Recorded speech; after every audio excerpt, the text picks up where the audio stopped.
Episode 37. Nyaman memelukmu.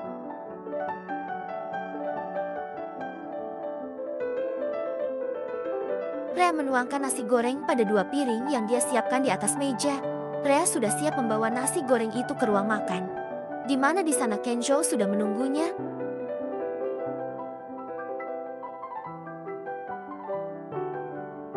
Tentu Rhea kasihan melihat Kenjo yang seperti itu.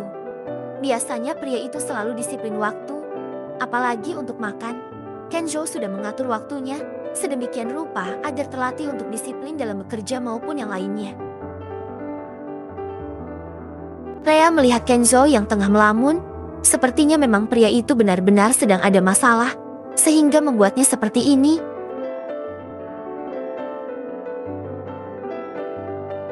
Silahkan tuan, nasi gorengnya masih panas. Pasti enak kalau dimakan panas-panas gini. Rhea meletakkan piringnya dan mengambil sendok Kenjo. Kenjo mengamati Rhea yang tengah menyendok nasi goreng dan meniupnya 3 kali. Kemudian disodorkan padanya. Kenjo menerima suapan Rhea dan langsung mengunyahnya. Memang masih panas.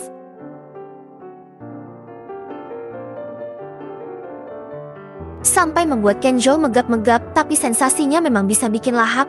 Rhea tertawa kecil melihat Kenjo yang seperti itu. Tangannya mengibas-ngibas dan belum habis sempurna makanannya. Rhea sudah menyuap lagi nasi gorengnya.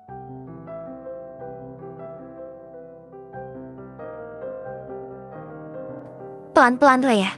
Gimana mau menikmati makanan kalau disuapi terus? Gerutu Kenjo. Hehehe. Iya tuan. Maaf. Jawab Rhea tanpa rasa bersalah sama sekali. Akhirnya nasi goreng Kenjo sudah habis.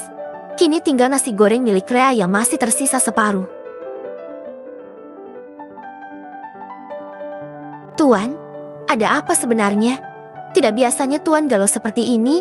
Tanya Rhea setelah mengumpulkan keberanian.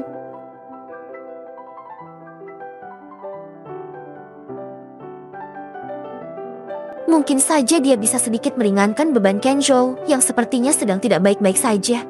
Kenjo sedikit kaget ketika Rhea menanyakan hal itu. Apa kentara sekali kalau dia memang lagi galau.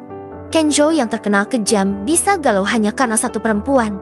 Mungkin kalau perempuan itu tidak dia kenal atau sekedar sahabatnya pasti akan lain cerita. Sekarang dia diputuskan untuk masalah yang besar. Aku galau. Tunjuk Kenzo pada dirinya sendiri. Rhea hanya mengangguk membenarkan. Aku nggak galau, tapi sedang stres karena kebanyakan pikiran. Apa kamu tahu bagaimana menghilangkan stres itu? Saya tidak tahu tuan. Jawab Rhea cepat.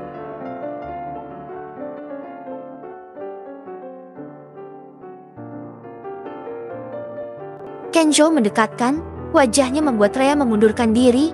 Tidur dengan saya. Hangatkan ranjang saya malam ini. Rhea merasakan pelukan di perutnya.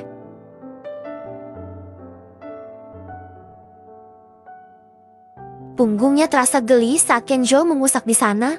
Kenjo memainkan tangannya di perut Rhea yang masih dibalut piyama berbahan satin itu. Kenapa kalau dekat kamu? Aku merasa sangat nyaman. Hanya memeluk saja segala beban pikiranku seperti terangkat dengan sendirinya. Bisik Kenjo. Pria itu semakin mengeratkan pelukannya di perut Rhea dan mencium tengkuknya. Rhea meremang. Darahnya berdesir hebat.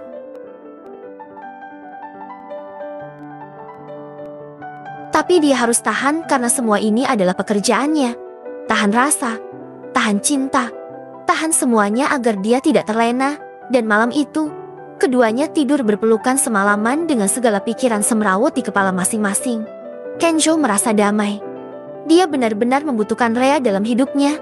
Hanya dengan memeluk Rhea semalaman itu, Kenjo meyakinkan sesuatu jika dia menginginkan Rhea lebih dari sekedar penghangat ranjang.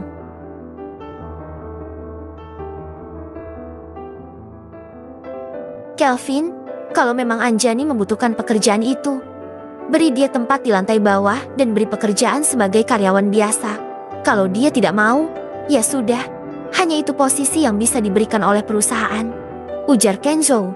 2 hari berlalu saat wanita yang bernama Larasati Anjani itu datang ke rumahnya dan akhirnya Kenzo memberikan keputusan dengan memberi pekerjaan terhadap perempuan itu.